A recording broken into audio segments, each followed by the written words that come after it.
Before we start, I want to tell you about our sponsor, Kindle. Kindle Institute has just dropped the first edition of its biannual journal. This features a collection of articles from some of the world's most forward-thinking executives, policymakers, and academics, designed to help business leaders gain actionable insights and perspectives around things like AI, global trade, and transformation. You can check out the journal and find out more information about the Kindle Institute at www.kindle.com/institute, or find the app on the App Store. Why do women equate self-denial with being good? We congratulate ourselves when we resist the donut in the office break room. We celebrate our restraint when we hold back from sending an email in anger. We put others' needs ahead of our own and believe this makes us exemplary. Our guest today explains that these impulses, often lauded as distinctly feminine instincts, are actually ingrained in us by culture, lust, gluttony, greed, sloth, wrath, envy, pride, and maybe sadness too. They're the so-called 7 deadly sins, 8 if you count sadness, and they've been used by the patriarchy to control women throughout history. For instance, a fear of gluttony drives us to ignore our appetites, and an aversion to greed prevents us from negotiating a better salary at work. It might sound familiar to a lot of our audience. So what would happen if we stopped trying to be good? That's the question she asks, and it's a pleasure to welcome the author of the instant New York Times bestseller, On Our Best Behaviour, Elise Loehnan. Welcome to the show. Thank you. Excited to be here. Elise has a magnificent podcast as well that I'll link to in the show notes. But let's start with a moment that I am so sure many of our audience have experienced. It was a panic attack for you, because it seems that this is a common problem with many people trying to live up to some ideal that's usually not theirs. Yeah. I opened the book with an event that's unfortunately become quite common, less common maybe in the last few years, of breathlessness. I am a chronic hyperventilator. A lot of people have what I have and don't actually know that it has a name, but it's this feeling that you just can't take a deep breath. And it's not the panic of breathing into a paper bag that we see on TV. It comes with a tremendous amount of fatigue, and you're yawning, and you just feel like you're slowly suffocating and dying. And it can go on for months. So, and it's really no way to live. And I had been with my therapist. This is probably in 2019, 2020, and I was having one of these events, and I was trying to sort of put an image to the perception, the way that I felt. And at this point in my life, I was a seasoned media executive at the top of my career. I had just filmed a TV show. I was married and happily married, and I'm still happily married, and I have 2 wonderful kids. And in so many ways, like, you would look at my life and say, that's a woman who's done it. And yet I just felt like I was dying, drowning, literally asphyxiating. And I think, like probably many people who listen to you, I had been running my life. I was approaching my 40th year, and I had been running my life as though there was some sort of that a finish line that I would reach and cross, where I would say, I'm good enough. I've done well enough. I'm a good daughter. I'm a good mother. I'm a good coworker. I'm a good boss. And this pressure that I feel, this slow asphyxiation, will go. I'll be safe. I'll be secure. I'll be in the promised land. And in the car, at the height of when I was supposed to be feeling like I'd done it, I felt the opposite. I felt terrible. And it was sort of this, like, an aha in some ways of, like, this is not a sustainable charade, like kabuki theater program that I'm running here. But it was also a deeper reckoning with myself, both like, what is this chasing me? Like, what is this that is telling me that I'm not good enough. I'm not kind enough. I haven't done it in some way. What is this? And so that was sort of the beginning of like, I'm being pushed up against a wall by my soul here, and I've got to grow. I've got to learn. I've got to stop running and turn and understand what's driving me. Otherwise, how does this end? Miserably? It's so important. Yeah. It's so important because I don't think, I'm sure you told this story from your perspective and then were overwhelmed with how many people it resonated with so many people. And Yeah. I think it's one of these things that is global, it's everywhere, it's ingrained in our culture, which is really what I want to share, is that this is passed on, and until we actually challenge it and speak about it and put it on the table and actually challenge the idea that it's been culturally ingrained in us, it's not going to get any better. And I just wanted to share, to set you up, because I'd love you to tell us up front why you did this and what your mission is with this work. And then we'll dive into, in particular, the history of how we got to where we are today. But there was this key line I pulled from the introduction. You wrote that we all struggle to be known, to express the truest, most tender parts of ourselves, to feel safe enough to bring our gifts to bear. We wonder, who am I? What do I want and need? How do I find my purpose and serve? Our greatest imperatives are to belong, to love, and to be loved in return. Yet life gets in the way. I thought that was such a powerful paragraph that I just pulled, and it might set us up then to talk about what your mission is. Yeah. No, thank you. Yeah, I think that is the imperative, right? And yet it's very rare to meet anyone in our culture who isn't being run by fear. And part of this is biological, right? We're constructed. It's sort of hardwired into us. This is how we survive and how we have survived. And you could think about our forebears and say, well, the ones who really learned the game are the ones who were alive to pass on their genes. Sure. But the reality that sort of that fear, even though we're not being hunted by, 300-foot eagles anymore, is still in us.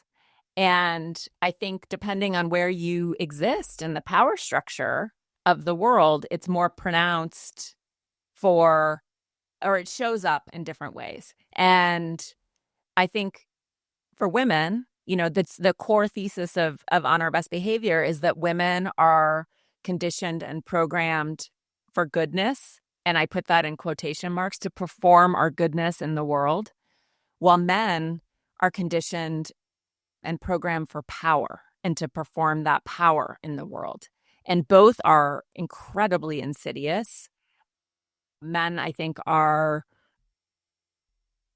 it's a devastating mandate, I think, for men. And we can talk about sadness at some point.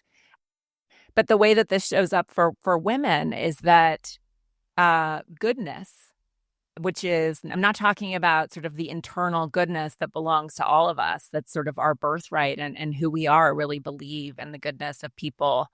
There's a lot of shadow. We can talk about that too. But I believe we're all wholly good. But I'm talking about sort of the externally mediated and adjudicated idea of goodness.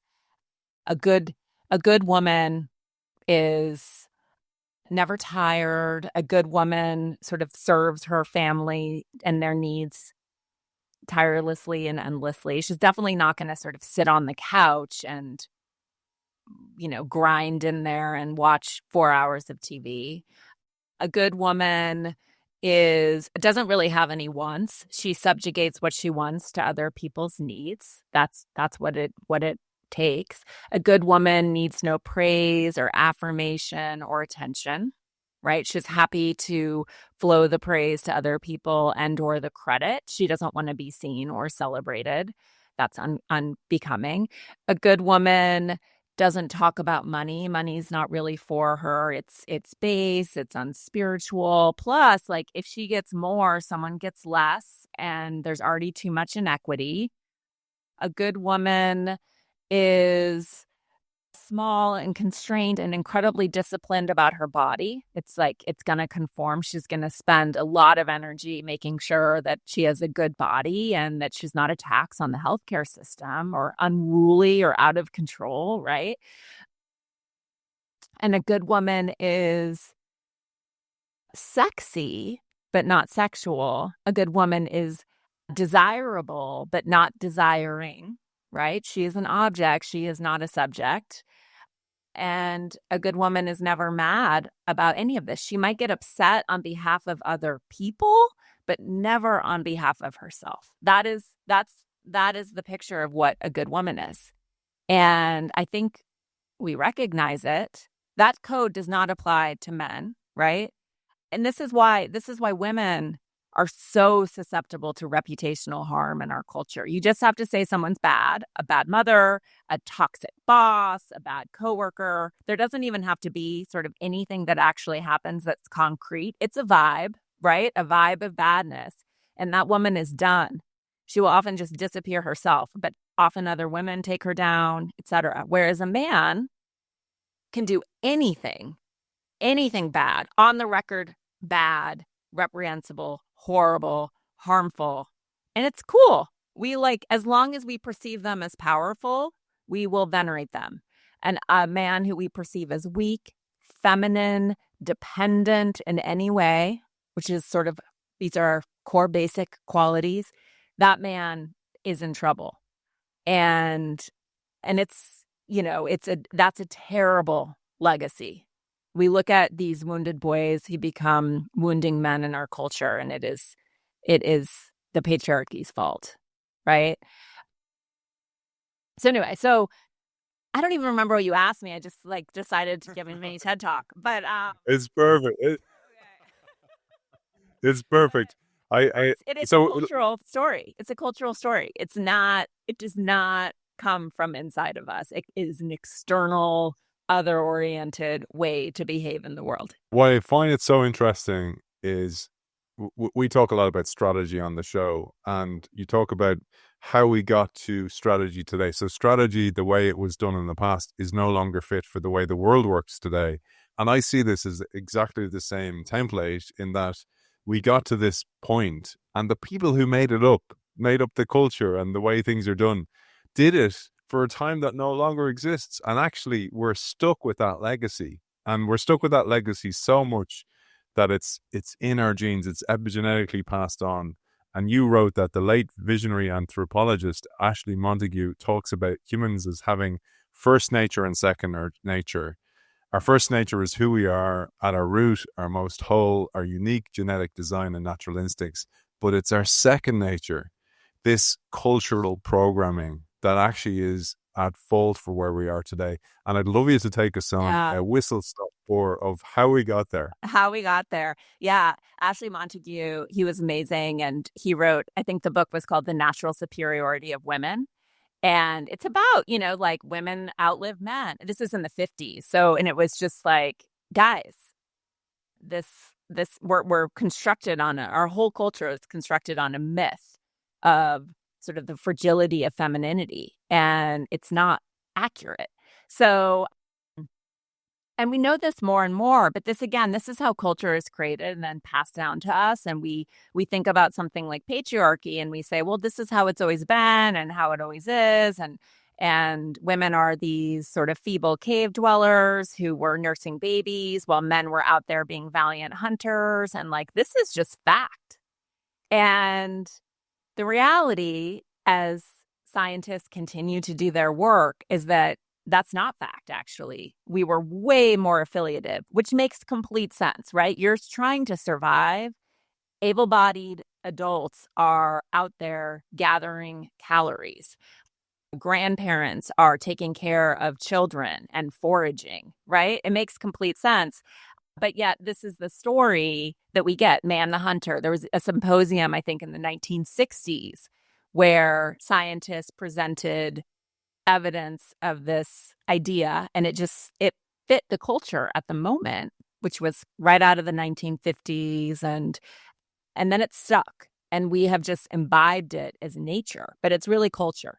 And as they've gone back into the evidence, it's like, I'm going to slightly butcher these statistics, but it's like in 80% of, or 80% of tribes, like women were hunters as well. We didn't throw, like when they look at wear patterns and bones, the men were throwing spears and the women were using like knives, rods, it's rocks, etc. But we were out there as well. We have more endurance actually than men. You see this in long distance running. And I just read about this woman who, I think she Irish. She might be Irish, but she won this, like one of those mega marathons, like the 260-mile race. And the next person was like 14 hours behind her. She was already home. And she did it while breastfeeding her baby. So women, but when you look at long distance swimming, long distance running, women actually win like vast majority of those races, which we don't know, right? Like this never breaks through to mainstream consciousness. But yeah, so back in the day, we were just doing life. And when they look at like the remains at Cattle Hayek, which is in modern day Turkey, this is a Paleolithic site, and this is more recent evidence. Men and women are the same size. They have the same amount of soot in their lungs, the same wear patterns on their bones. So meaning like women weren't in the kitchen and men were not. And when you talk about things like epigenetics and you think about even the size difference between men and women, and obviously we're biologically different, of course, and we have different functions, but even this idea that women are smaller has potentially just been bred into us over time, right? As a cultural ideal or desire, and not necessarily a biological inevitability.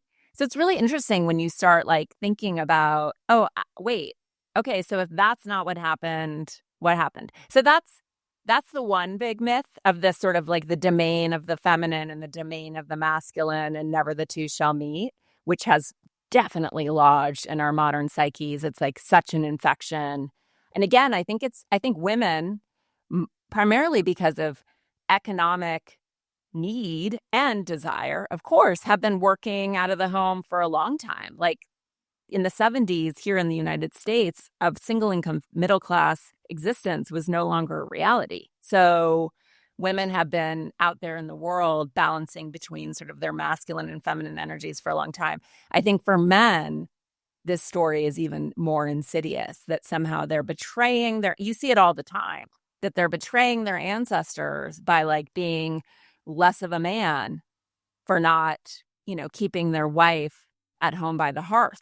But they're enslaved to a myth. It's not who we are. So that's the ancient history. And then is it helpful if I talk about where the sins come Yeah. from? No, well, Okay. as you're saying this, I was thinking about even my upbringing. And do you remember like those movies, and you'd see these movies and it'd be like prehistoric man, and it was always like the guy hunting and stuff, and we didn't even hunt like that. And the woman in those movies, like I remember as a kid, was dressed in like sexually clad Yeah. get, uh, bear skin or something, and it gets into your mind, it gets into your culture, and you go right back to the origin of all this, and you say we all know the story of Curious Eve and the apple, the serpent and the tree of knowledge. Many of us can recite the 10 Commandments, and some of us the 600 plus laws or mitzvahs of the Old Testament. But there are more subtle scripts about bad behavior that have taken firm root in our culture, continuing to circumscribe our lives. When it comes to a mythology that has kept women from the truth of who we are, there is no better map than the set of vices that are considered the gateway to immortality, the 7 deadly sins. This is a key understanding. And as you say, it actually comes from, it wasn't even the Bible, it comes from the 8th Isn't book. that wild? And what's so important about this is that, I'm from Montana, which is a rural state. And my father's Jewish. My mom calls herself a recovering Catholic. I was raised, they're very progressive and feminist.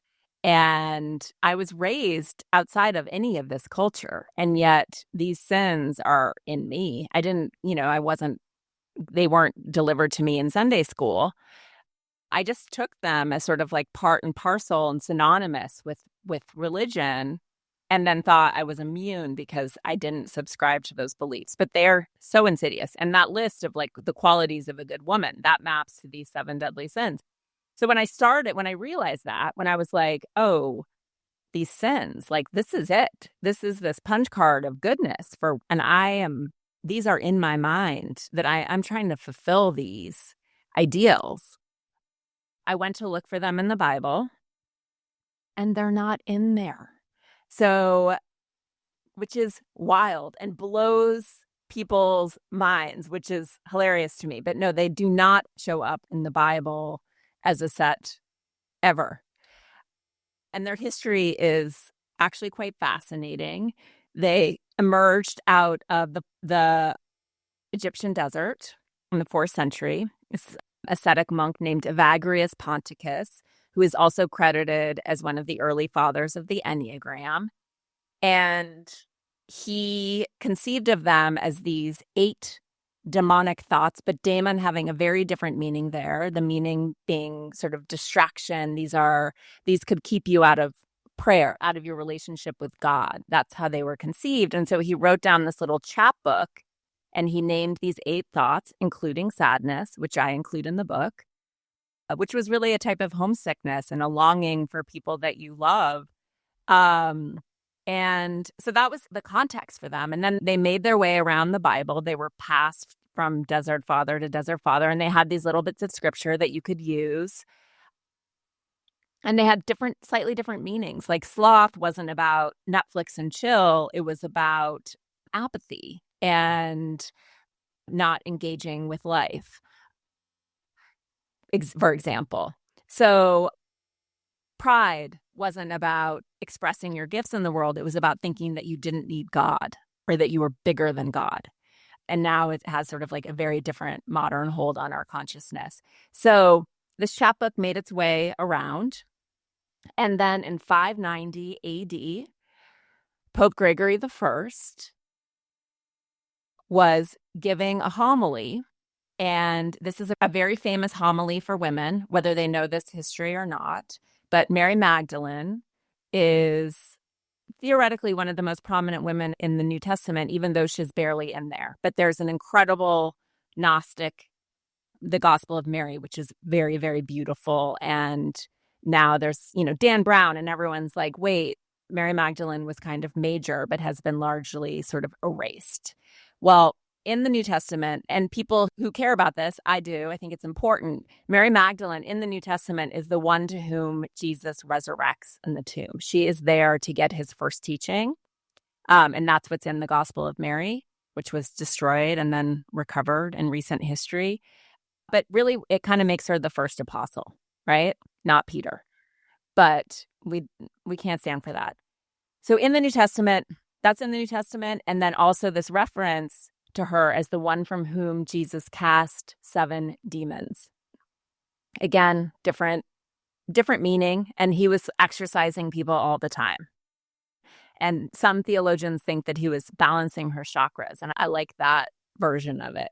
So in this homily, Pope Gregory I in 590 says, Mary Magdalene is the carrier of these 7 demons. These are the 7 cardinal vices. She is the carrier of these vices. And oh yeah, she's a prostitute. She's a penitent prostitute. He conflates her with the woman who anoints Jesus's feet with her hair, and he turns both of them into the same person and then defines her as a prostitute. That's where this all happens. Then he also lifts the ban on iconography, which is one of the 10 Commandments. And so you start to see all this religious art, and people sure love to paint Mary as a penitent prostitute in red, clutching at Jesus Christ as he ascends. And so she wore that reputation, one of the most prominent, the Virgin Mother and the whore. She wore that reputation until I think 1980. They were like, oh, we kind of messed that up. She wasn't actually a prostitute. And then in 2016, Pope Francis made her the apostle to the apostles, but we know about like reputational harm in women. So that's where it started. Mary Magdalene, carrier of the 7 deadly sins, that whore. Wild, right? It's wild. I can't remember who said this, but it was like, you are who Google says you are. It's like a modern day version. But like, when you look at even the state of misinformation today and you go, that's a product of too many outlets, too many, the internet, social media, and misinformation can spread like wildfire. But when you think about, well, the original information could be highly edited and highly controlled, which it was. And I love what you say.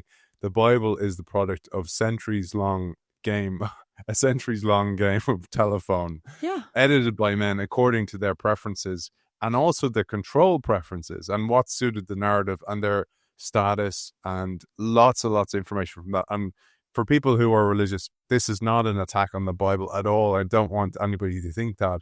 If you just get above that and go, this was a control of information, and the information has been passed on and is in our culture. It's in there, and it's very, very difficult to rewire that. Yeah. I think for people, and I have come in my later life to love Jesus. I'm unaffiliated, but I am a deeply spiritual person. And it's important to remember, Jesus didn't write. He spoke. His words were written down 100 years. They think it's like 90 years after he died is the first scripture was written down. This isn't like, and then there's a great theologian, he's at Princeton, Bart Ehrman, who writes books like Misquoting Jesus and whatnot, fascinating books, but essentially about like this belief in the inerrant word of God. And he's like, friends, he used to believe that in his upbringing. He was like, there are more mistakes in the New Testament than actual words, because this is passed on and hand translated, and people are like, there's some famous mistranslations, for example, even with Mother Mary. I can't remember the original word, but it's like Beulah, and then it means young girl, but it was translated as virgin. There's like sin and porneus and like poreas. I can't remember the exact words, but one is sin and one sexual sin. That was introduced into the Bible in a mistranslation, for example. So I also am a person of faith, but I find like going and actually interrogating as close to the original intent as possible is far more interesting and helpful and important. It's so important to question things. And, this is one of the things I loved about the book is the need for questioning. And if anybody doubts that, like, I always just go, look at Netflix, look at a foreign language episode of something on Netflix and look at the English translations and be sure that they are miles off what the person's actually said. I speak fluent French and I see this all the time. And I go, I'll be that guy who goes, that's not what they said. Yeah. But you go, well, if that's in the modern day with the technology and the understanding we have, when you're playing this game of telephone, you're bound to have gotten it wrong. Yes. But I wanted to bring it back to a really, really, I thought, so important thing. We spoke, Elise and I spoke off air, and we're talking about epigenetics and how fear can be passed on from generation to generation. And I thought of that when I read about what you wrote about the witch trials, I'm so saddened even reading it. Yeah. And this, you can see if you read, I'll just read this little paragraph to set you up and go, well, how does this infiltrate culture today, and particularly women? So under extreme torture, women betrayed each other, friends turned on friends, daughters turned on their mothers, and they came to learn that glancing contact can be dangerous. It's best to keep to your own. And Elise says, I have to wonder if the emotional sediment of this is one of the reasons women today can be wary of each other and are often willing to watch each other get cut down.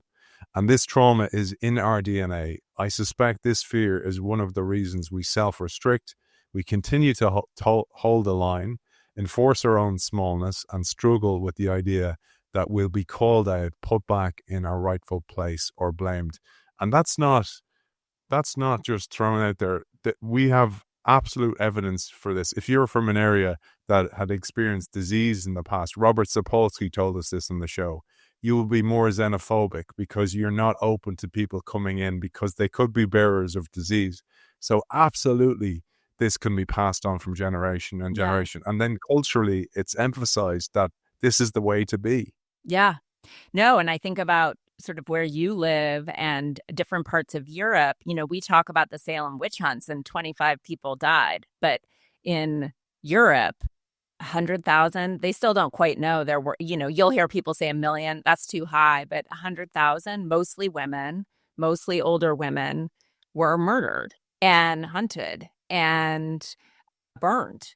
And that is wild, these witch crazes. And we see this sort of scapegoating mob contagion. We were talking about the work of Renee Girard earlier. This scapegoat mechanism has existed in our DNA forever. But this was such a very specific, pointed attack against women and somewhat exceptional women. You know, often it was widows who were, wise women, healers. And there were sometimes sort of capitalistic concerns for this. Like they wanted to essentially take the property of these women. Men started to wanted to be the healers. The priests wanted to be the healers. So some of these women were threats to sort of patriarchal power. But this idea, like the word gossip, for example, the etymology is godparent, right? So it was this, again, going to this idea that we used to live communally, pass information, share with each other quite openly as a means to survive and build community and belonging. And that's how we got through life, right? That's how we are wired to get through life. You think about the loneliness epidemic and the lack of connection that is killing us right now, even though we have all the creature comforts we could want. But so gossip became sort of an indicator. Women talking was an indicator of like witches. And so, yeah, I think we became incredibly nervous of each other, both that like your reputation could imperil me and my loved ones. And I have to imagine that this is part of the reason that there's so much women on women hate and how quickly we are the ones to sort of like get the stakes and go after each other. And I write about this at great length in the chapter on envy, which is always the chapter that women really, really want to talk to me about. But I think, and I just want to say it's so fun to talk to you because I have talked to so few men about this book, in part because I don't want to believe that it's not that men are not interested in women. I think that they are.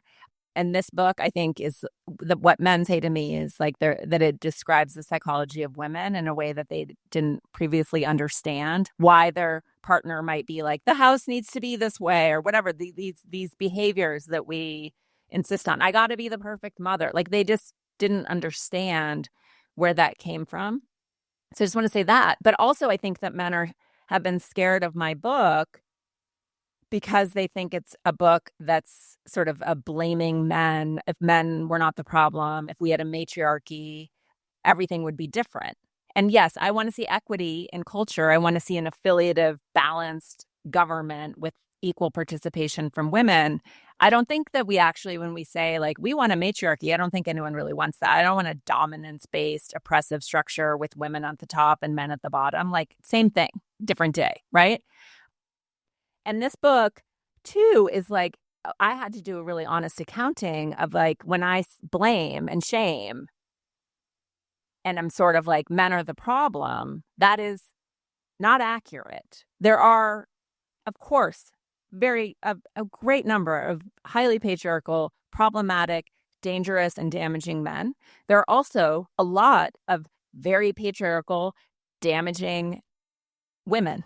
And what I want with this book is an act of a responsibility of we are participating in this culture and creating it and promoting it and consistently not only taking it on for ourselves, but pushing it on each other. We're not only just modeling it for our daughters and our nieces and our friends' kids. We are enforcing it. We are policing ourselves and we are policing other women. And if we can become conscious to what we're doing, I think that would be greater progress than trying to convince Donald Trump not to be such an asshole. Sorry, not to invoke politics, but like that, I think it's much easier to control yourself than other people. It's another way of putting it. Speaking of politics, I didn't want to go there either, but like when you look at the mechanic of a witch trial, you actually see, well, that's what an authoritarian state is, Yes. as well. When you punish the truth speakers or even just shoot the messenger, it's the same thing. We won't go there. We'll come back to the book though, because you mentioned envy. We'll get to envy. What if we did a high level of each of the sins or the deadly sins? And we will get to sadness as well. We'll cover that. We'll give her, it'll be really difficult for me, Elise, to keep it short, by the way, because I have so many notes in front of me here as well. But sloth was really important. And Yes. sloth came to mind in many ways that I do try and be an empathetic husband or partner where I try to see the other side instead of kind of going, why is she that way? Or why are we so different, etc. And one of the ways I became more empathetic, I hope, than before was during COVID, because during the pandemic, you saw a side of your partner that you wouldn't have otherwise seen. When she started becoming extra caring of her elderly parents, and you see it with that sandwich generation, that what I saw most was the emotional weight that she carried to think of, oh, I hope my brothers are okay. I hope my parents are okay. And I was like going, you can be damn sure your brothers aren't thinking the same thing. No. They're not even thinking about this at all. And this weight is incredibly heavy, and it adds to the already very busy lives that you have. And you talk about this in the sloth chapter, the busyness that controls women and has them on the hamster wheel. And it's not just women as well, but it does seem to be a heavier weight on women than men. Yes. And some of that is self-created, and or, we're suffering under the burden of, again, being a good daughter, right? Like that's such a cultural idea. I mean, I promote that when I have two boys. I'm like, who's going to take care of me? Right? There's this idea of like, of course, because women are the caring and nurturing ones. They hold that side of what it is to be a human. And so much of that is BS, right? Men are caring and nurturing as well. We're always chiding women to be more like men. Meanwhile, it's like men need to be more like women and let their feminine come up. That's also like one of the only ways we'll ever achieve equity, because women are exceptional and we're overburdened by all of these things that you just mentioned. And then some of it is that you labor under these external standards of being a good mother and a good partner and what that needs to look like, which is so onerous, but also self-created. And for my husband, for example, so for context, we both work full time. I'm the primary breadwinner, but we're a two-income family, and he's a great dad and very engaged. But of course, I do 70% of it. He might dispute that, but it's true. I'm the one thinking about everyone's doctor's appointments, including his. And he's at home picking one of my kids up from camp. He's back with his mother, and he's like, oh, my mom was asking who should be the power of attorney, but probably not me, right? I'm like, obviously not you. It's your sister or it's me, But when we're I'm sure you booked the summer camp, by the way, right? Oh, yes. And did all the packing. And then I got there, and then they were like, he needs to pass a swim test. This is a camp my husband went to. And I was like, you didn't tell me that he needs to pass a swim test. And he failed his swim test. And Rob was like, well, I told him like a few days ago. I was like, that's not helpful, because anyway, I mean, I could go on and on. And this is what's really important, is that I am keeping this story going in our family by staking a lot of my identity and my value on being that super mom who takes care of everything. And I had this revelation. This isn't in the book, but it happened shortly as the book was at the printers. I fell off a horse a couple of years ago and broke my neck, and I was completely fine, which is a miracle. I didn't even know I had broken my neck for a week because I'm a doctor's kid, and I was like, I'm not nauseous, and my hands aren't tingling, and I'm in a lot of pain, but a story for another day. But when I finally went to the doctor and they made me get they were like, you were unconscious. Like, you could have a brain bleed. Like, you're an idiot. I was like, well, I'm not taking Advil. I was like, I'm not, whatever. It's insane. But anyway, I had a broken neck and I had to wear a neck brace for 6 weeks, and I wasn't allowed to drive. I wasn't allowed to lift anything up.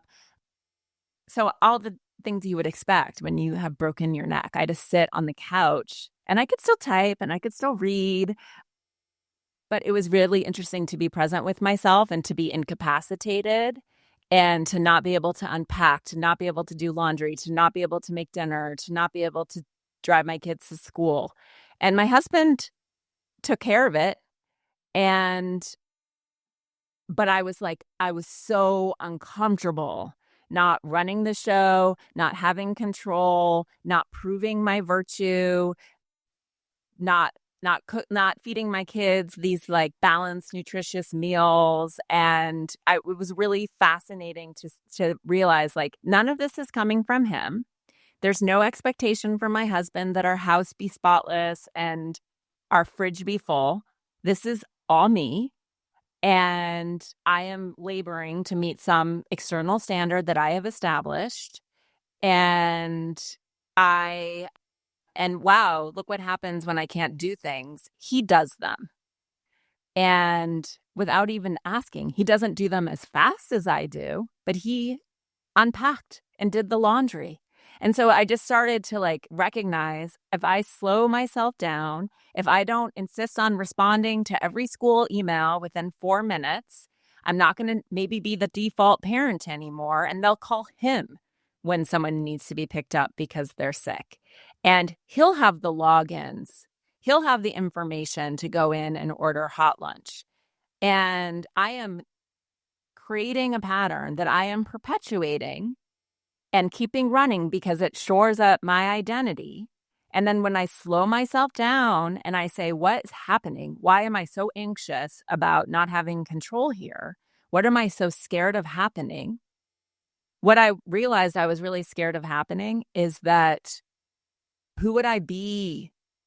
Why would anyone keep me around? What value do I have if I'm not making everyone's life so nice and easy? And this is like very sad work, honestly, like painful work to be like, oh, I've staked my entire identity, all my relationships on proving my utility to other people so that they will love me. And again, I don't think my husband married me because he thought I would make his life nice. I think he married me because he loves me. And yet I have been trying to sustain this story about what it is to be a good woman and worthy of belonging and love. And it's hard work, honestly, but that's sort of what's happening here. And I could be mad at him and blame him until I realize, like, I got to take accountability for myself. This is me. This is like what I have hung my ego on. And it's gotten really, really far in life. And it has an incredibly high cost. And I don't know if I'm willing to pay that price anymore. Amen. Amen. Well, as a husband, I know like my wife's high standards, and I sometimes I think is it a little bit like delegating, and you've got a new person working for you and you're like, I know I'll do it better myself. And but it's not even that you'll do it better yourself. You'll just do it your way. And until you let go of that, you can't grow. Like even as a company, you need more people. That means that it's not going to be done your way. And, I'm probably like you. I work for myself, and I like that, and I like being in control of stuff. If something drops, a ball drops, it's my fault. Yeah. I own it.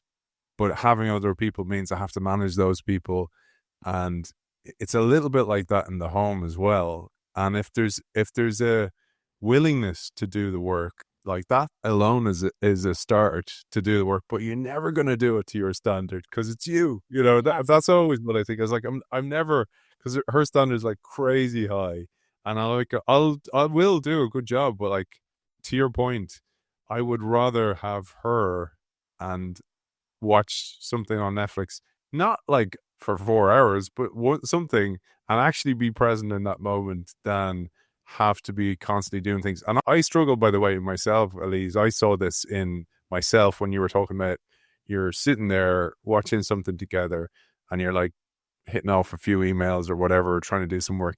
I'm sure half our audience do that same thing. Yes. Instead of actually the need to relax and the need to lean into sloth, if you want to even call it sloth. Yeah. No, I mean, it is that multitask that I can't just sit and watch this movie. Like I'm gonna write a board deck and execute a memo. It's just that instinct in me. I'm gonna take care of all these things on my to-do list. And I just realized, as I was like, I don't remember the last time I watched a whole movie. Like it's never occurred to me to do that. And, I still do this. I'm going on vacation tomorrow, and I am actually like, maybe I need to leave my computer because I can't control myself from still ranking my productivity. Like, did I read enough books and da da da da da, and then it's like I berate myself on vacation, and then I also don't really take a vacation. But it's so deep. It's so deep. And, and I think part of it is, and I write about this in the book, I think that busyness keeps our existential anxiety at bay, right? There feels like there's very little that we can control in the world right now, but I sure can control my planner, and I can even write down things that I did so that I can cross them off and like, look at me over here, master of my domain. But I think part of the process of reckoning with this is saying, I'm so uncomfortable. I'm so scared. And what does it look like to just be present with that and to process what's happening in me, and recognizing it's a feeling, it's not permanent, rather than just then rushing to the next thing so that I don't have to think about life. There's a Blaise Pascal who wrote this line: all man's worries come from his inability to sit quietly in a room. And it's about that, like that, until you turn it off, all the noise, all the busyness, you're never going to actually question anything. And this leads us nicely to the next one. You're never going to actually realize, what do you truly want? And I loved what you said about envy. It's not a moral flaw. It's a directional signal pointing to our unmet desires. But women are taught to suppress or deny envy to maintain social harmony and avoid the jealous woman stereotype. Yeah. Nice setup for envy. Yes. Okay, so this is my favorite chapter. In fact, when I was working on I was like, I should just write a whole book on envy. And my brother was like, nobody wants to read a whole book on envy. My brother is a book editor. And I was like, fine, I'll put it in here. But this is the gateway to all the other sins. And what's funny about this chapter is that I sent it to my editor, and I was like, this is it. Like, this is the sort of like heartbeat of this book. This needs to go first. Sloth is actually the first chapter, but she was like, I hate this chapter. I don't have any envy. I don't relate to this at all. It was so triggering to her. I was like, okay, you sit with it. I'm going to keep moving through my process. I will make this chapter last, and I will spend the entire book proving to you that envy, if we can resolve our envy and understand what it signifies, a lot of stuff would resolve in turn. And because she was like, I don't have this, I don't feel this, da, da, da. And sure enough, as she let it settle into her psyche, she was like, holy shit, Elise, it's all over the place. I you're right. So in a triumph, envy is the second chapter. And it's a chapter that everyone wants to talk to me about. Women want to talk to me about, because it really is the primary source of the women on women hate that we experience in our daily lives and see all over our culture. And it started with, I don't know if you've had her on your show, but Lori Gottlieb, who's a psychotherapist who wrote this book called Maybe You Should Talk to Someone. And she used to be a TV writer. She's just she really can tell an incredible story. And the book is about sort of the lives of several of her patients. But there's a small aside. It's not even a theme of the book, but it's just one of those sentences that stuck in my head, and I couldn't shake it. And it was that she always tells her patients to pay attention to their envy because it shows them what they want. And I had two reactions to it initially. One was, ew, gross, envy. I don't have any. Gross. Which I've done enough therapeutic work in my life to recognize I need to actually look at this, because my feeling about this idea is so intense, right? I had such a visceral reaction to the idea that I might be envious of someone. And then the next revelation, which was really sad, but has also been confirmed in my conversations with women. I didn't know what I wanted. I could not tell you what I wanted. And this is back when I had, my high-powered full-time job. But if you said, all right, Elise, write down what you want, like many women, all of my wants would have been triangulated through other people. I really want my husband to find a creative expression for his gifts. I really want Max to get a handle on his ADHD. We got to get a handle. It was all triangulated through other people. And I could not identify what I wanted. And so I sat with what Lori Gottlieb had written, and I was like, okay, let me work with this energy and understand what's happening. And this gets into sort of classic Jungian shadow projection work, but people definitely understand this mechanism. What I realized is that for women, envy, which is unconscious, we can't look at it, we can't own it. In my experience, men are much more comfortable being like, I want that. I'm envious of him. I'm going to get that. I use my irrational irritation toward other women as a guide for, I have, and that's actually envy, and I want that. So when I would find myself judging another woman in the culture, and I would say things like, I just don't like her. She rubs me the wrong way. I really don't think her book is that good. How is that book a New York Times bestseller? Oh, her voice is annoying. Why do people like her podcast so much? I don't think she's very good at it. When I would find myself saying these things about other women, either to myself or out loud, it was like, oh my God, that is your envy. That person has something that you want or is doing something that you want. And because you're envious and you are repressing and suppressing it because it's so uncomfortable and you refuse to own it or look at it, you are projecting it onto the woman and making her bad and wanting her to go away because she is making you feel bad.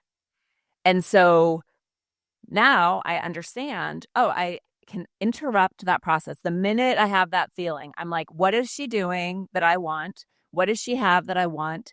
What is she getting away with that I would never allow myself to do? Why am I drawn there? There is information for me. It has nothing to do with her. And I'm going to use that to back into what I want. So I'm criticizing this woman for having a best-selling book. I want to write a best-selling book. I'm criticizing this woman for her podcast. I want that level of success. I want my own podcast, and so on and so forth. And you're like, wow, soul knocking on this door, showing me what I want for myself.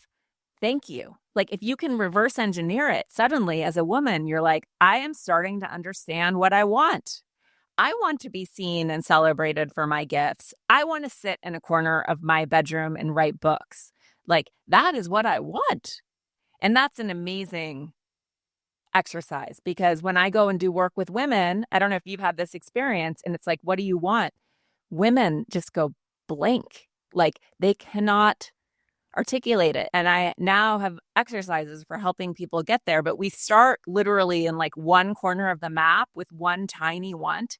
And by the end, we have like crossed the globe to much deeper and more fertile terrain. And what women want is glorious. And what women want is all very different. Envy is interesting too, because this wanting, it dovetails, it sort of Venn diagrams with pride and greed and scarcity. Because what also happens for women is with pride, it's like what we do to public and visible women is at a certain point, we decide they've had enough. We sort of celebrate them on the early rise and then we destroy them. You just see this all over culture. I mean, it's hard to think of a public woman who has not experienced this. It's actually very difficult. We put them back in their place. We, tall poppy in a poppy field. I know we were talking about this as like an Irish phenomena too. We cannot stand it. It's like you have had enough attention, enough admiration. You are being knocked down.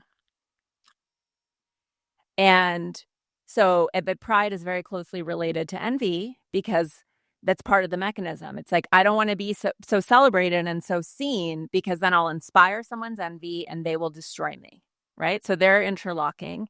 And then the other thing that happens with envy is because of scarcity and this feeling that women have, which is, again, informed and confirmed by our culture, but certainly not our destiny. There's only room for one, right? There might be one woman on that board, or maybe there's toucanism, maybe there's two. There's one woman who has a top high-ranking podcast. So because she has it, in order for me to have it, she needs to be destroyed. And I need to replace her and displace her versus men who are like, oh, I'm going to do what he's doing and like have the same success. And there's like plenty of room for all of you. Men are, in my experience, are not at all ruled by scarcity in the same way. Whereas women are like, if someone listens to her podcast, they're not going to listen to my podcast. Therefore, she needs to be eliminated. This is, again, not necessarily conscious, but a lot of this is what's happening for women. It's like we get very tight and very constrained by scarcity of like, if she has it, I can't have it too.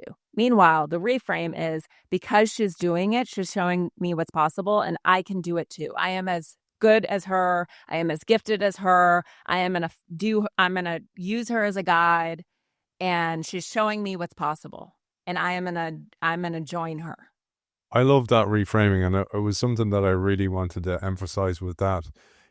Okay, envy is not, it doesn't even feel good to have envy. Schadenfreude sometimes feels good, and maybe we'll touch on that as well. There's a quote I pulled, I don't know if you've heard this, it was Carol Dweck, the Stanford professor in mindset. She said, your failures and misfortunes don't threaten other people. It's your assets and your successes that are problems for people who derive their self-esteem from being superior.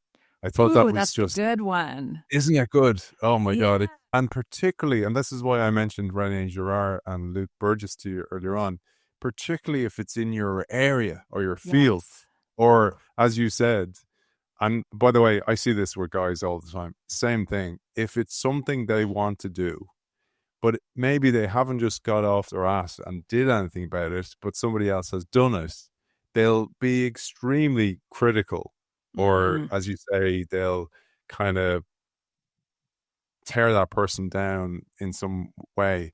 But really, what I loved about this was that you can be the person who gives little fragments, little almost like breadcrumbs to go, look, this part is possible. And I'd love you to share that because I really love that concept. Yeah, this is part of, there's a woman named Lacey Phillips who actually like pairs neuroscience and manifestation. She's like big in Los Angeles. Her program is called To Be Magnetic. And she has this beautiful term, which is expanders. And it's this idea of like, take these people who are doing what you want or have what you want, and you put them on your mood board in your brain or physically, however you want to think about it, and you study them and you say, how did they do that? Where did they come from? What degrees do they have? What prior work experience? Whatever it is. And you use them as a map for what's possible and a way to sort of refine and get better. And what's also important is this idea of fragment expanders, which is that someone might be holding one part of your destiny or what you want or what you're driving toward. You don't have to say, I want to be Jeff Bezos. Like he doesn't need to be your expander, but there might be one part of what he's done that is a fragment of your goal. And so it's mining, like looking and just, I'd say, paying attention to yourself and where you get activated. Richard Schwartz, he's this incredible therapist. He developed this system called internal family systems, which is this very deep, beautiful psychological work.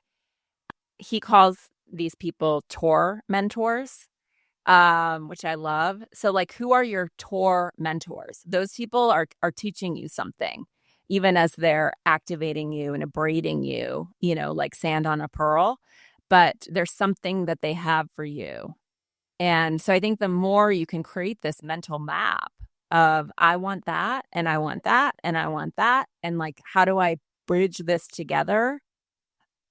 And that's, I think, what we're trying to do as potent creators in the world, right? Like, we're not trying to mimic each other wholesale. We're trying to sort of bring our gifts to bear, but we need some plot points. We need some ways to even ground ourselves in what's possible.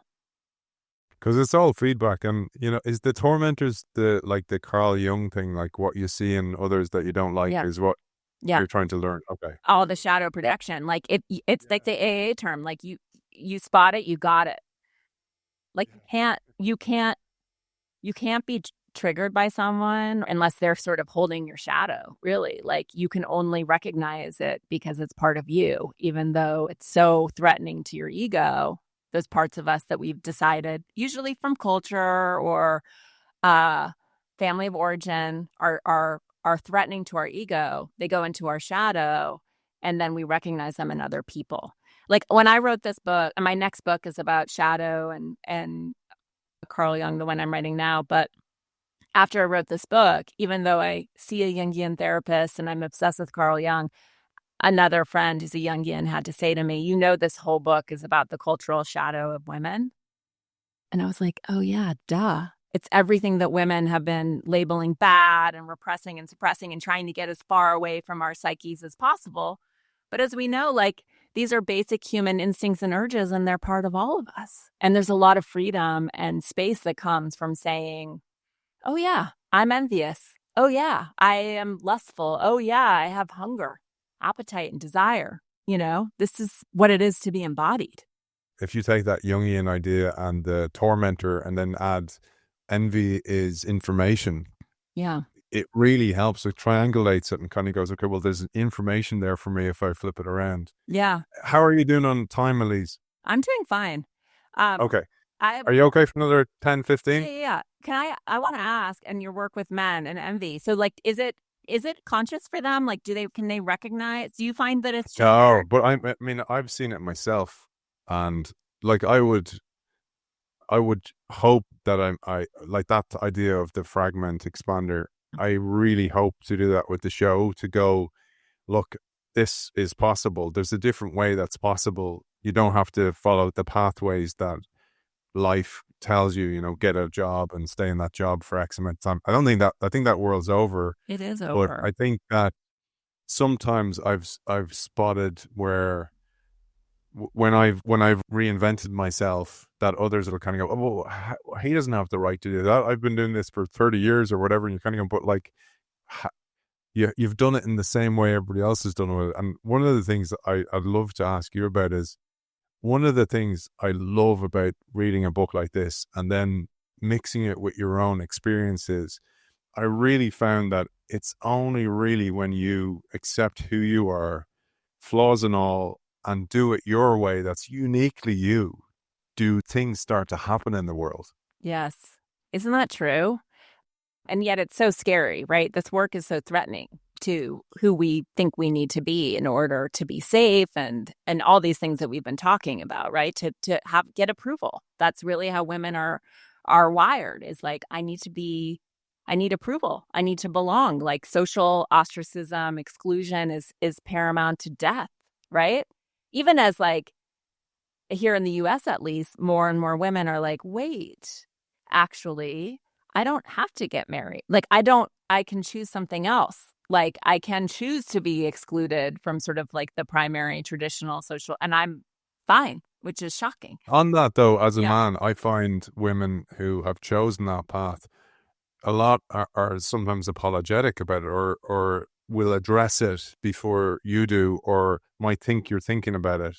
And I think that that needs to change as well, that they shouldn't feel to be almost apologizing for not following the beaten path. Yeah. No, I know. Well, and I think that when you choose that, or when that's what you're living, you are, yeah, you feel probably, I'm sure that there's parts of you that feels like a prey. I mean, I'm one of those people who, I'm middle-aged now, but when I spent my 20s largely single and really thought I would never get married because I lived in New York and I dated everyone. You know, you'd go to a dinner and it was like, oh, you want to date with him? Did that like weird thing happen? I mean, that was my reality. Um, and, but the stories that I had about that and that other people had about that, like there's must be something wrong with her. And like what's like the diagnosing, I think, that happens to women, far less to men. It's like completely understandable to people why men would choose to just, have a lot of partners and have fun. I think, Which is like about but the honor for a man, and even by women, I think, that they would appreciate that. Obviously, they don't overdo it, and they stop doing it when they've chosen you. But it's seen almost like a popularity thing. The really interesting one I thought I'd share with this. It came to mind was with women. I learned French, and one of the things I thought this would never be useful, but we looked at the origin of a lot of nursery rhymes and Little Red Riding Hood, and the whole idea of Little Red Riding Hood is actually one of the stories. They're very, very violent, the original stories, and the whole story was, be a good little girl and stick to the path, the well-worn path. Don't wander off the path because you'll be eaten by a big bad wolf or abused in some way. That was kind of the narrative that was, and you thought about how we told these stories to children at the time of the day when they were most susceptible or most subjective to open to information, when they're in this theta wave zone. And you just go, it's no wonder we perpetuate these ideas into culture. Yeah. And I write a bit about fairy tales. I'm obsessed with fairy tales and old wives' tales because so many of them were sort of the provenance of women and passed down. And there are lots of really beautiful ones, but the ones that like the Grimms made famous and collected and collated, of course, it's always the men like commercializing the work of women, are very violent, very scary, very dark, and often involve rape and also evil stepmothers, which is the evil older woman. I think a lot of them originally it was the mom, but then it turned into the stepmother. But it's pretty weird when you actually start. And I know people have started thinking about a lot of these stories and been like, what are these archetypal ideas that we've been passing down about that? And again, it goes to this idea of witches, but like we're so terrified of old women in our culture. No one wants to be one. Whereas men, sort of the patriarch, the wise professor, priest, judge, and yet there's no archetype for the crone. That's what we call her, which with etymology is carrion. Is that the origin of Karen? No, exactly. Right.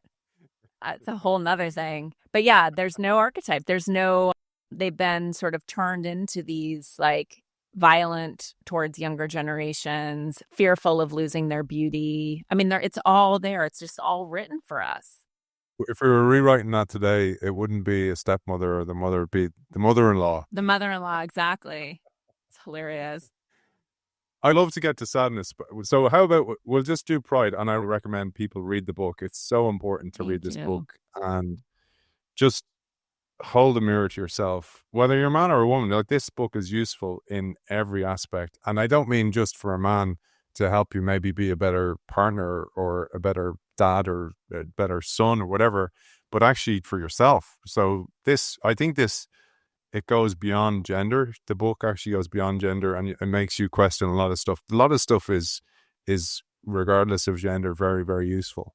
Thank you. And pride is such an important thing, because I was saying this before we came on air. I do believe in Ireland we're very, very keep the head down, say nothing. And I was telling you, we literally have a saying like, say nothing, say nothing. And it's like, it's almost like, don't put your head above the parapet, because maybe you'll get shot down. And you talked about, well, that's literally happens for women. And I thought about, and I wanted to really just share this one, because I'm sure so many of our audience are women and they work in the workplace. And you say confident women are labeled as arrogant or unlikable, while modesty keeps them invisible. And this manifests in the workplace with a bias against women who self-promote. Yes. And I thought that was so important, because I see that so much, Elise, where I will say to somebody, a woman who has a brilliant thinker, and I go, you should write more. You should write a book. You should start a podcast. And go, oh, no, I couldn't do that. And I go, why? Because you are brilliant. And I even see it, Elise, and I'll share this with the audience. The show's booked out for years. Elise and we contacted ourselves. We were in touch a year ago.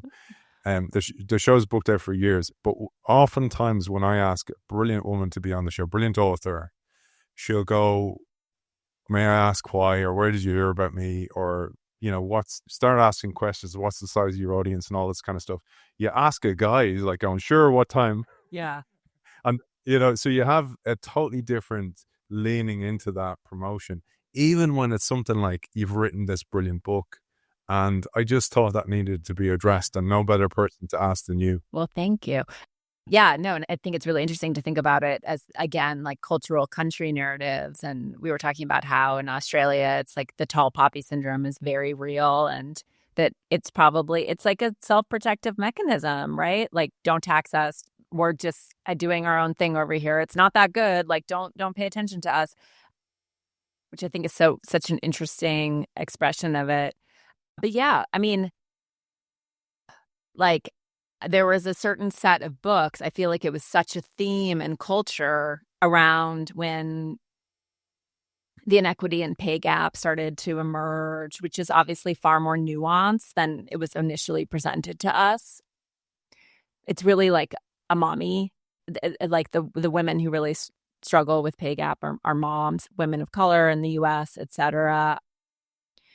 But, and also, I mean, the wealth gap is far greater and more scary. However, there was a wealth of content essentially suggesting that the reason that women are not achieving the promotions and aren't bridging this pay gap is really on us, and a dearth of confidence. And that we just need to be more confident, and we need to assert how great we are and flex our achievements, etc. And I hate these books because it is not a confidence gap. I do not believe that women really struggle with imposter syndrome. I don't. I'm sure some do. We all do to some extent. It's not a lack of confidence. It's that women understand that that is not how we get our needs met in the world. We cannot be overtly flexy, demanding, and fierce in our negotiations. We have got to be somewhat manipulative to make it someone else's idea, etc., to find someone to champion us in the workforce, because all of the studies show that men and women do not respond well to women who put themselves forward in that way and flex. We are punished for it. We know this. So we spend a lot of energy and time figuring out, how do I excel? How do I express my gifts without being punished for it? And this is, again, it might not be a totally conscious process for us, although I think for many women it is. But it's so infuriating. And I feel like there's been a lot more attention on this in recent years, sort of setting this record straight, when it's like, well, it's on you guys to sort of express how great you are and how worthy you are, and then you'll be rewarded, but you're just not negotiating well. It's like, no, actually, studies suggest women are better negotiators. on behalf of other people and on behalf of businesses, etc. But where we struggle is negotiating for ourselves, and not because we don't think that we deserve equal pay, but because we're negotiating with a world that has a very strong feeling about a woman who stands up for herself. So I think as we become more conscious of that, maybe it will start to change. But I think that this is where I feel like as women, we can do a lot just by even being, and I've experienced this as a manager, and where I'd be like, oh, so uppity. I would catch myself having that response to people who would come to me for promotions. And then I would have to check myself and be like, what is happening? There's also sort of this it's not even epigenetic because it's more recent, but like the hazing cycles of like, this was hard for me, so why should it be any easier for you? I didn't have paid family leave. Why do you get it? And we also have to get over that and recognize like it's a responsibility to make things better for future generations. Suck it up, buttercup. That whole idea, like, yeah, it's terrible. The thing that came to mind was the Oprah quote. I wanted this quote is brilliant. And just on what Elise said there, just so if you're ever going for a job and a promotion or negotiating pay, Elise reminds us, a HR director shared this, that most women won't actually go and negotiate for themselves. They won't go, actually, I want more or whatever. So next time, do it, because this HR director you were saying, Elise, wanted to tell people, please ask me for more. I actually can give you more, but you got to ask. I can't suggest it to you. Yes. So that really annoyed me. Mm-hmm. Oh my God. Mm-hmm. That annoyed me. Yeah. But this Oprah quote is gold. Playing dumb, weak and silly is a disservice to yourself and to me and to the whole world. Every time you pretend to be less than you are, you steal permission from other women to exist fully. Don't mistake modesty for humility. Boom. I love that. Yeah. Yeah. Absolute gold. Yeah. Gold. Thank you. I mean, Oprah. Brilliant role model. A fragment expander if there ever was one. Many fragments. Let's get to sadness. Okay. I'll wrap sadness for you really quickly. And it's funny. It was a debate with my editor because, she was like, it's not on the set. It's not about women. I'm like, yeah, but it's part of the set. And then it was discarded. It didn't make the cut. And I think that it lodged most sort of insidiously and perniciously in the minds of men. And I think we're seeing that play out in culture. And this idea, because it's antithetical to this idea that men are programmed for power and control. And sadness is anything but, right? It's feeling sort of defeated and depressed and mournful and extreme empathy and, powerless in the face of life. And yet that's one of our core realities, right? And so the chapter on sadness it sort of addresses that question, what about men? And I'm not a man, I can't speak to the psychology of men, but in what I've observed in my partner and men around me, it's the way that we disconnect and sever boys from their feelings is playing out in our culture repetitively and compulsively, that feelings are dangerous, except unless it's anger or the sort of more powerful ones where you're allowed to express that and little else. And it's our inability to grieve, our inability to feel our feelings fully is a symptom of a sort of overly masculine culture. And I write about women in this context too, in the same way that this is sort of beyond gender, is that I think for many women, this has happened to me, that as I've been extended in my sort of overly masculinized out there in the world, like in beautiful ways too. And I sort of write about the archetypal qualities of masculine and feminine, and the healthy masculine is beautiful structure, order, truth, the container, and then the structure, the sort of balanced feminine, creativity, nurturance, care. Again, like two parts of what it is to be a whole human. But in my own life, as I've become sort of overly masculinized and I really work hard to try to bring more feminine into my life, I too, it's like I've lost the ability to cry. It's that like I can't cry in front of other people. I can't appear weak. I need to keep it together. Like this happens to all of us. And then we get really disconnected from these emotions, which are present and stored in our body. We can't process them. And I think that right now we are awash in cultural grief. There is so much to mourn and so much loss. And you can't love without loss. And until we get reconnected to that, we're kind of screwed.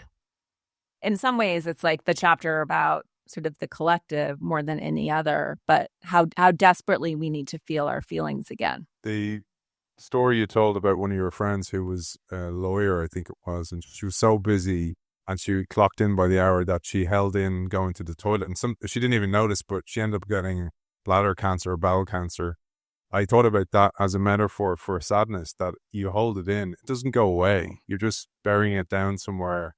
And that is absolutely something. And I think it's the same thing you're saying about if I'm a man and in society suggests that I should be this powerful kind of Gordon Gekko type leader, and then I show up promoting things like love in the workplace. And I mean, actually, just a whole paradigm. There's a show we had on the show called Leading Through Different Values. It's by Kim Aaron and Jonathan Clark. And they talked about this paradigm of leading through people, not leading over them through power. Beautiful. And we talked about this, that the shift in the societal value attributed to particularly a man leader. So if a man's there, people expect him to be tough and kind of, we don't want this weak emotional leader who's talking about values like love that they talk about in the book. And I was saying that takes a huge shift in society to kind of go, that's actually the type of leader we want now. Yeah. We don't want this kind of tough, hit the desk type leader. And then similarly, that shift to your very point as a man as well is like going, well, I can't be seen to be weak and be crying in front of my kids, or I need to be seen as the kind of, I got all my shit together kind of guy. And that's there's where the programming for me has created a story that even if you have a few outliers start to change that story, it takes a bigger shift. And we need some real fragment expanders to lead that charge. Yeah. Well, you need to write On Our Best Behaviour for men.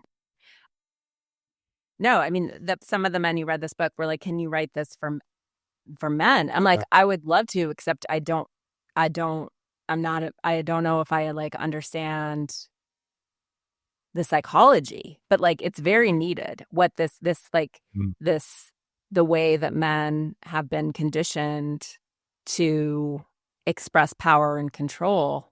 It's not only fracturing them, it's fracturing us. And you look at sort of the chaos, the pain. It's these wounded boys who turn into wounding men who then here in the US murder us. You know, it's like creates a cultural havoc, and it's a source wound. It's a cultural wound, and we're doing it to our boys and men. We are, and in the same way that women, I think we can take responsibility for what we're perpetuating. Men need to take responsibility, and it's not more masculinity. That's what's really terrifying. And you see this with women too. It's like the trad wife movement and stuff. It's like the antidote is not some regressive idea about what like women were doing, and in the same way that like this more masculinity whatever these men are promoting, that's not it.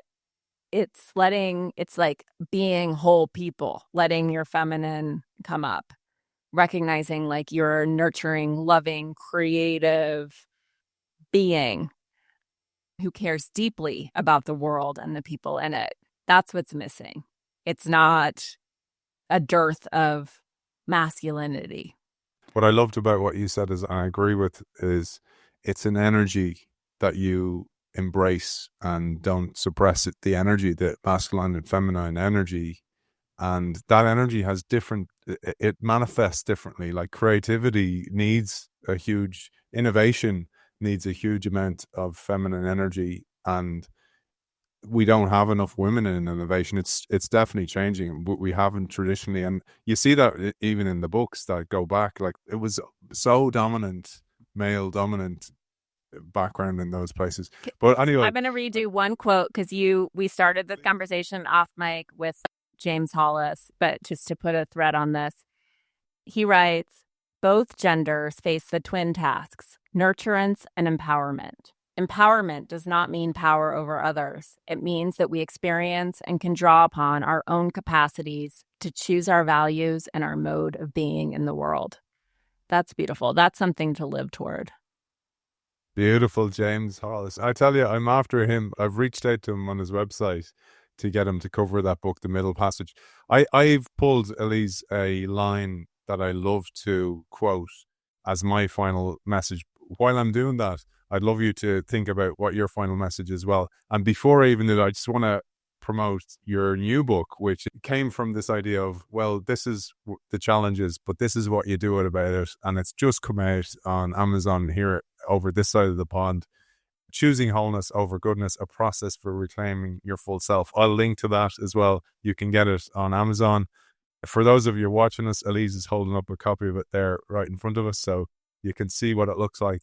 And I'd love you to share, before I share this line and then you finish the show, is I loved the idea of Baha'i fate, prophecy, and about how the 21st century is the moment we're in here. I probably butchered how to say that, but I'd love you to share that. I love that concept. Yeah, this is this prophecy that essentially we've been a bird flying with sort of the masculine wing extended and the feminine wing sort of broken. And because of that, we've been flying in these sort of like tight concentric circles and unable to really take flight.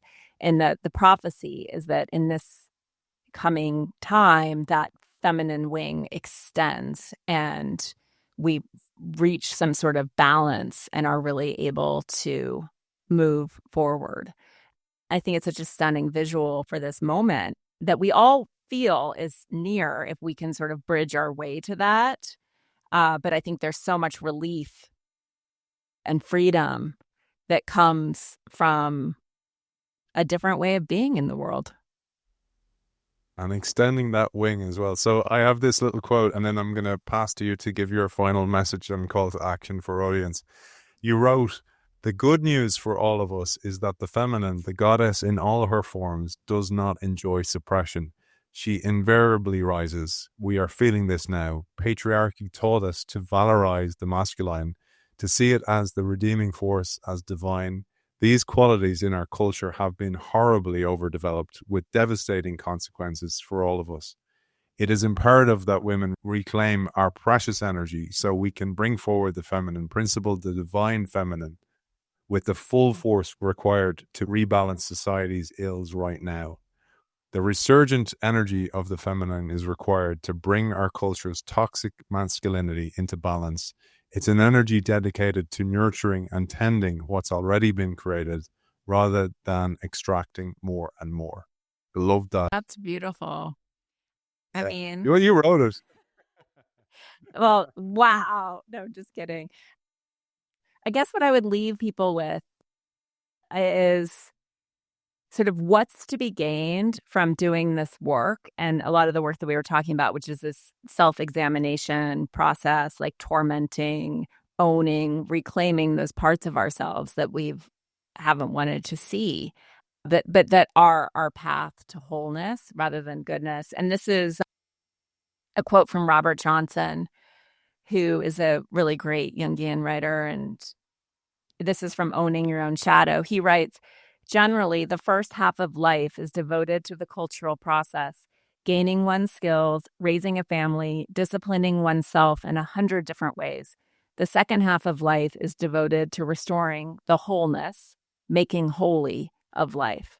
One might complain that this is a senseless round trip, except that the wholeness at the end is conscious, while it was unconscious and childlike at the beginning." And I think that that's such a beautiful image of going and reclaiming those parts of ourselves and recognizing that they they can come out of the shadows too. Absolutely beautiful. I love it. And Elise, for people who want to reach out and find, where's the best place? So the book we've been discussing is On Our Best Behaviour. As mentioned, the follow-up is Choosing Wholeness Over Goodness. Come and listen to my podcast, Pulling the Thread. And I have a Substack that's the same name, Pulling the Thread, if you like this type of content. And I'm on Instagram at Elise Loehnan. Author of On Our Best Behaviour, Elise Loehnan.